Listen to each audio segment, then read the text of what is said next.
ബി.ജെ.പിയുടെ ജില്ലാ പ്രസിഡന്റിനെ തടയാൻ LDF-ന്റെ പ്രവർത്തകരെ കണ്ടില്ല എന്നാണ്.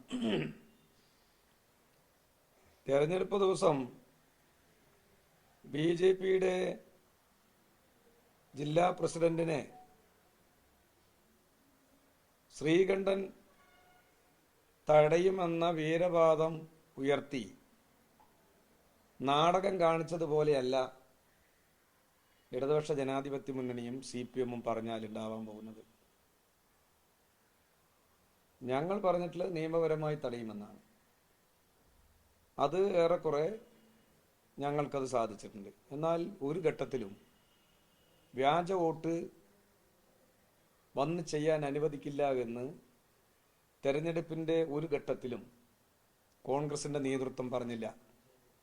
കോൺഗ്രസിന്റെ നേതൃത്വം പറഞ്ഞത്, VD സതീശൻ പറഞ്ഞത്, ഞങ്ങൾ ചേർത്തിട്ടുള്ള എല്ലാ വോട്ടുകളും ഞങ്ങൾ കൊണ്ടുവന്ന് ചെയ്യും എന്നാണ്. അത് തന്നെയായിരുന്നു BJP-യും അവകാശവാദമായിട്ട് പറഞ്ഞത്. തടയാൻ വന്നില്ല, അതായത് BJP-ന്റെ ജില്ലാ പ്രസിഡന്റിനെ തടയാൻ LDF വന്നില്ല എന്നത് കോൺഗ്രസും കോൺഗ്രസിന്റെ ഈ പറയുന്ന നേതാക്കളും സൂചിപ്പിക്കുന്നത് ഞങ്ങൾക്കതിനുള്ള കരുത്തില്ല എന്നുള്ളത് പറയാനാണെങ്കിൽ, ഞങ്ങളുടെ കരുത്തും ഞങ്ങളുടെ ശക്തിയെല്ലാം എത്രത്തോളം ഉണ്ട് എന്ന് ഈ പാലക്കാട് ജില്ലയിലെ ജനങ്ങൾക്ക് നന്നായിട്ട് അറിയാം. ഇവിടെ കായികമായ കരുത്ത് കാണിക്കാൻ വേണ്ടിയിട്ടല്ല വ്യാജവോട്ടിന്റെ പ്രശ്നം ഞങ്ങൾ ഉയർത്തിയത്.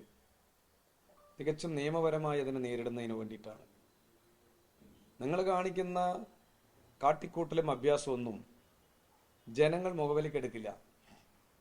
കാരണം ഞാൻ ഇന്നലെ പറഞ്ഞത് വീണ്ടും ആവർത്തിക്കുകയാണ്. കണ്ണാടി പഞ്ചായത്തിലെ 168, 169, 170, 171 ബൂത്തുകളിൽ കോൺഗ്രസിനിരിക്കാൻ ബൂത്ത് ഏജന്റുമാർ പോലുമില്ല. ഉച്ചയ്ക്ക് ശേഷം ഒരു പ്രവർത്തകരും കോൺഗ്രസിനുണ്ടായിരുന്നില്ല. എന്തായിരുന്നു കാരണം? കോൺഗ്രസ് വ്യക്തമാക്കണം.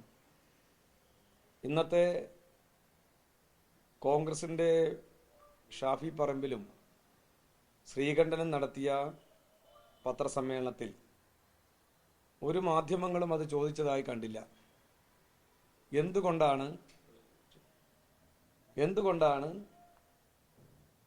ആ ബൂത്തുകളിലൊന്നും കോൺഗ്രസിന്റെ പ്രവർത്തകർ ഇല്ലാതിരുന്നത്? അതിന് ഉത്തരം കിട്ടിയോന്ന് എനിക്കറിയില്ല. എന്നാ തെറ്റാണ്. കൃത്യമായ ബൂത്ത് ബേസിലാണ് ഞാനിപ്പോൾ ഇവിടെ പറഞ്ഞത്. കണ്ണാടി പോലെ തന്നെ മാത്തൂരിലും ചില ബൂത്തുകളിൽ അവരുടെ സാന്നിധ്യം ഉണ്ടായിരുന്നില്ല.